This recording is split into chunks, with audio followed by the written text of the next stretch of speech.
এক অক্টোবর ২০২৪ দক্ষিণ লেবাননে স্থল অভিযান শুরু করে ইসরায়েল। এরপরই ইসরায়েলের ভূখণ্ডে ১৮০টিরও বেশি ক্ষেপণাস্ত্র ছোড়ে ইরান।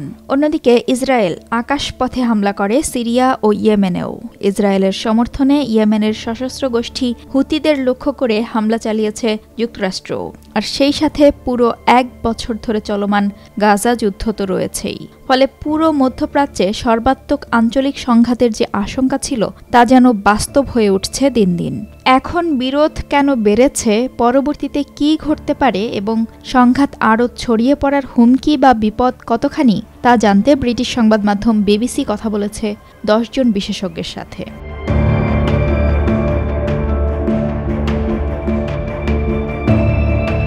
হিজবুল্লাহকে দুর্বল করার চেয়ে বরং একটি যুদ্ধবিরতি চুক্তি কার্যকর করার জন্য ইসরায়েল তার যুদ্ধ কৌশল উন্নীত করেছে, যা ইসরায়েলের উত্তরাঞ্চলকে সুরক্ষিত করবে, স্থায়ীভাবে হিজবুল্লাহকে ইসরায়েলের বিরুদ্ধে নিষ্ক্রিয় করে দেবে। তবে ইসরায়েলের এই সামরিক অভিযানে হিজবুল্লাহর ব্যাপক ক্ষয়ক্ষতি সত্ত্বেও হিজবুল্লাহকে নিশ্চিহ্ন করতে পারবে না।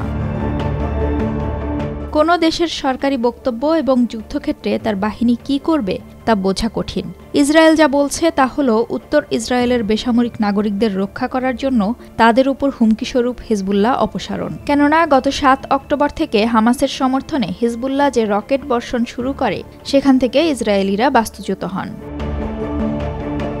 কিন্তু ইসরায়েল সরকার যুদ্ধ কৌশল ছাড়াও ধর্মীয় শক্তিও তৈরি করেছে। ইহুদিবাদী রাষ্ট্র প্রতিষ্ঠা এবং তা সম্প্রসারণে তারা দৃঢ় প্রতিজ্ঞ। ফলে বর্তমান অভিযানের আড়ালেও যে সম্প্রসারণবাদী নীতি থাকতে পারে সে আশঙ্কা উড়িয়ে দেওয়া যায় না।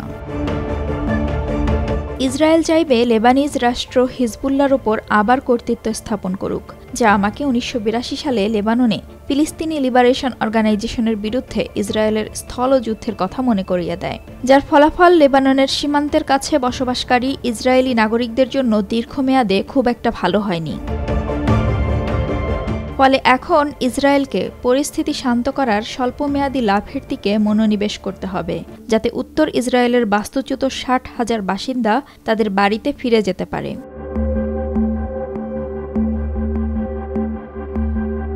মধ্যপ্রাচ্যে ক্ষমতার ভারসাম্য এমনভাবে পাল্টাতে শুরু করেছে যা এই অঞ্চলে ইরানের প্রভাবকে দুর্বল করে দিচ্ছে। কিন্তু স্থিতাবস্থায় এ ধরনের যে কোনো পরিবর্তন এমন একটি প্রক্রিয়া যা বাস্তবায়িত হতে অনেক সময় লাগবে। এখনই এই সিদ্ধান্তে পৌঁছানো যাবে না, তবে যা নিশ্চিত তা হল ইরানের নেতৃত্বাধীন প্রতিরোধ অক্ষগুলো ক্রমশ দুর্বল হয়ে পড়ছে। ইসরায়েল বেশ কিছু উল্লেখযোগ্য কৌশলগত বিজয় অর্জন করেছে বলে মনে হচ্ছে। কূটনৈতিকভাবে দেশটি তার এই অর্জনকে কাজে লাগাতে পারে কিনা তাই এখন দেখার বিষয়। মানচিত্র না হলেও পাওয়ার ব্যালেন্স নিশ্চিতভাবেই পরিবর্তিত হবে। গত ২০ বছর ধরে একদিকে ইরান ও তার প্রক্সি হামাস এবং হিজবুল্লাহ, অন্যদিকে ইসরায়েল কেউই নিজেদের কর্তৃত্ব ছাড়তে নারাজ, যার অর্থ পারস্পরিক প্রতিবন্ধকতা ছিল। তবে গত ৭ অক্টোবর সব হিসাব নিকাশ ভেঙে চুরমার হয়ে যায়। ইসরায়েল এখন উপরে ওঠার চেষ্টা করছে। এটা এখনই বলা যাবে না। আমার মনে হয় আমাদের দেখা উচিত দক্ষিণ লেবানন পুনর্দখল হয়েছে কিনা, তা সে ২ সপ্তাহের মধ্যে হোক বা ১ বছরের মধ্যে। একই সাথে ইরানের সাথেও ইসরায়েলের বিরোধ রয়েছে, কিন্তু আমি মনে করি না তারা মধ্যপ্রাচ্যে সীমানা বদলের চেষ্টা করছে।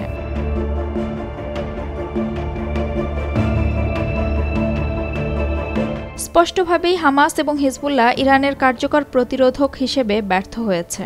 তার মানে ইরান খুব সম্ভবত এখন পারমাণবিক অস্ত্র তৈরি করতে মরিয়া হয়ে উঠেছে।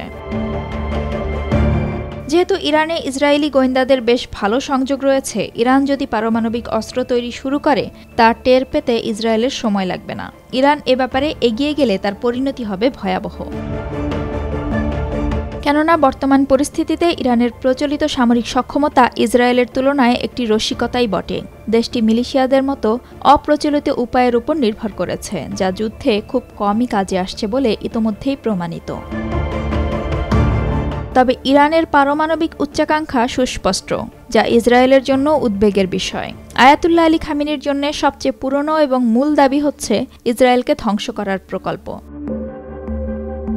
ইসলামিক প্রজাতন্ত্রটি বিশ্বের একমাত্র রাষ্ট্র যা ইসরায়েলের ওপর হামলা চালায়। তারপরও সবচেয়ে বড় বাস্তবতা হচ্ছে ফিলিস্তিন যুদ্ধে ফিলিস্তিনিদের পক্ষে লড়াই করে ইরানের কোনো ব্যবসায়িক লাভ নেই। ইরান তার পরমাণু কর্মসূচি নিরাপদ করতে যা যা করা দরকার তাই করবে। দেশটি তার পারমাণবিক কর্মসূচিতে ইসরায়েলি হামলাকে অস্তিত্বের হুমকি হিসেবে বিবেচনা করে। ইরানের কাছে সম্ভবত একটি মাত্র উপায় বাকি আছে যা সত্যিকার অর্থে একটি গেম চেঞ্জার হতে পারে, তা হলো পারমাণবিক অস্ত্রের ব্যবহার। আমি জানি না এর অর্থ কী হতে পারে।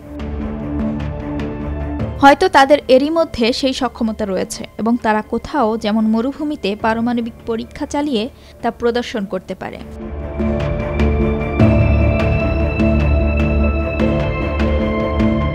ইসরায়েলের প্রসারিত কর্মকাণ্ড মধ্যপ্রাচ্যের জনগণের মধ্যে ক্রমবর্ধমান ক্ষোভের বীজ বপন করছে, যারা আবার ফিলিস্তিনিদের প্রতি সহানুভূতিশীল। এই পরিস্থিতি ভবিষ্যৎ শান্তি অর্জন প্রক্রিয়াকেও কঠিন করে তুলছে। অবশ্যই একটি বৃহত্তর যুদ্ধ ইসরায়েলকে দুর্বল করে দেবে, বিশেষ করে যখন এটি এখনও গাজায় হামাসকে নির্মূল করতে পারেনি। তবে ইসরায়েলকে মার্কিন যুক্তরাষ্ট্রের সামরিক সহায়তা অব্যাহত রয়েছে। গাজায় 1 বছর ধরে যুদ্ধ করছে ইসরায়েল, যেখানে হামাস ব্রিগেডের ব্যাপক ধ্বংস এবং যোদ্ধাদের মারাত্মক ক্ষতি সাধন হয়েছে। গাজায় লক্ষ্য অর্জনের জন্য সবচেয়ে বড় সমস্যা হল ফিলিস্তিনিদের বিকল্প শাসক বাহিনীর জন্য ইসরায়েলের কোনো দৃষ্টিভঙ্গি নেই। সমস্যা এটা নয় যে ইসরায়েলি বাহিনীকে সেখানে নিয়োজিত করা হবে, বরং সেখানে একটি সরকারি কাঠামোর জন্য একটি রাজনৈতিক কৌশল প্রয়োজন, যা ফিলিস্তিনিদের আত্মনিয়ন্ত্রণের দিকে পরিচালিত করবে। ভবিষ্যতে ইসরায়েলের জন্য তারা আর হুমকি হয়ে উঠবে না। ইসরায়েল গাজায় তার লক্ষ্য অর্জন করতে পারবে না, কারণ এর কোনো রাজনৈতিক লক্ষ্য নেই, যা দেশটি কখনোই চিন্তাও করেনি এবং কোনো পরিকল্পনা ছাড়াই যুদ্ধ শুরু করেছিল। তবে নেতানিয়াহু সম্ভবত মনেই করেন না যে তার কোনো ধরনের রাজনৈতিক ফলাফল খোঁজার প্রয়োজন আছে, কারণ তিনি অন্তহীন যুদ্ধ চালিয়ে যেতে পারেন এবং এখনও তার পক্ষে পশ্চিমা বিশ্বের অনেক সমর্থন রয়েছে।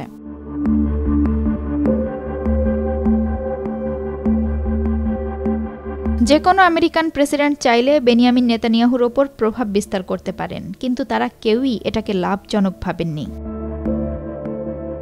ইসরায়েলকে নিঃশর্ত সমর্থন দেওয়ার শর্তে জো বাইডেনের চেয়ে কমলা হ্যারিস বেশ পিছিয়ে, তবে তার দল অভ্যন্তরীণভাবে বিভক্ত। একদিকে ইসরায়েলের পক্ষে শক্তিশালী সমর্থন রয়েছে, অন্যদিকে কেউ কেউ আহ্বান জানাচ্ছেন একটি অস্ত্র নিষেধাজ্ঞার। অন্যদিকে ডোনাল্ড ট্রাম্প একজন ওয়াইল্ড কার্ড। তিনি বড় বড় কথা বলেন, তবে আমেরিকাকে যুদ্ধে টেনে নিয়ে যাওয়া পছন্দ করেন না তিনি। আমি মনে করি ডোনাল্ড ট্রাম্প কমলা হ্যারিসের চেয়ে বেশি প্রভাব বিস্তার করতে পারেন। তিনি নেতানিয়াহু বা অন্ততপক্ষে ডানপন্থী ইসরায়েলপন্থী, তবে তিনি মার্কিন যুক্তরাষ্ট্রকে যুদ্ধে টেনে নেওয়ার বিপক্ষে। ইসরায়েলের সামরিক অভিযানে সাহায্য করার জন্য সব মার্কিন প্রশাসন $10 বিলিয়ন করে প্রদান করছে। প্রশ্ন হলো, সত্যিকারের কর্তৃত্বের অবস্থানে এমন কোনো মার্কিন রাজনীতিবিদ আছেন কিনা যিনি সেই প্রথা ভাঙতে ইচ্ছুক? বর্তমানে এমন কোনো দলই নেই, আর সেখানে আর একবার রোনাল্ড রিগান বা জর্জ H.W. বুশের সম্ভাবনাও নেই।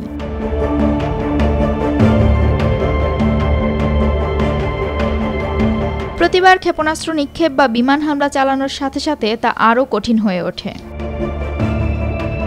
ডি-এসকেলেশনের সম্ভাবনা সম্পর্কে আমি খুবই হতাশ। সম্ভবত ইসরায়েলের প্রতিরক্ষা বাহিনীর মধ্যে এবং নেতানিয়াহুর যুদ্ধকালীন মন্ত্রিসভার রাজনৈতিক পর্যায়ে উপলব্ধি হলো যে এখনও তাদের সক্ষমতা আছে।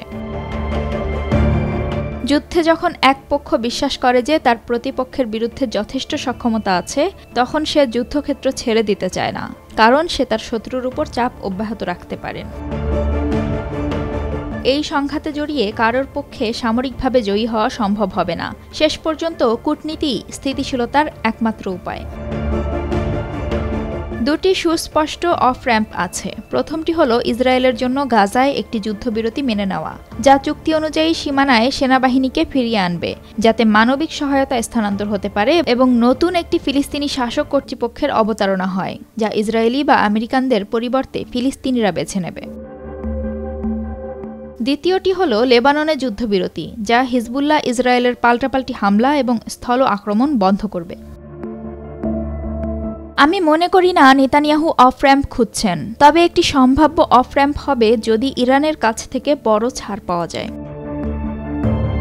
তার জন্য পারমাণবিক কর্মসূচি থেকে শুরু করে হিজবুল্লাহ এবং হামাসের সমর্থন সহ ইরানের নীতিতে একটি বড় পরিবর্তন দরকার। এটা ঘটবে বলে আমি এখন চিন্তাও করতে পারছি না, তবে সেটাই হবে অফ র‍্যাম্প। একটি যুদ্ধবিরতি এবং লেবাননের দক্ষিণে নতুন নিরাপত্তা ব্যবস্থার চুক্তির জন্য অফ র‍্যাম্প জরুরি। আমি মনে করি না যে এই সমাধান বছর শেষের আগে পাওয়া যাবে, কারণ এখন আমরা একটি নতুন মার্কিন প্রশাসনের জন্য অপেক্ষা করছি। এখানে কোনো অফ র‍্যাম্প নেই যতক্ষণ পর্যন্ত মার্কিন যুক্তরাষ্ট্র এবং অন্যান্য প্রধান পশ্চিমা সরকার মধ্যপ্রাচ্যের ঘটনাগুলোর দিক পরিবর্তন করাকে তাদের ব্যবসায় পরিণত করে।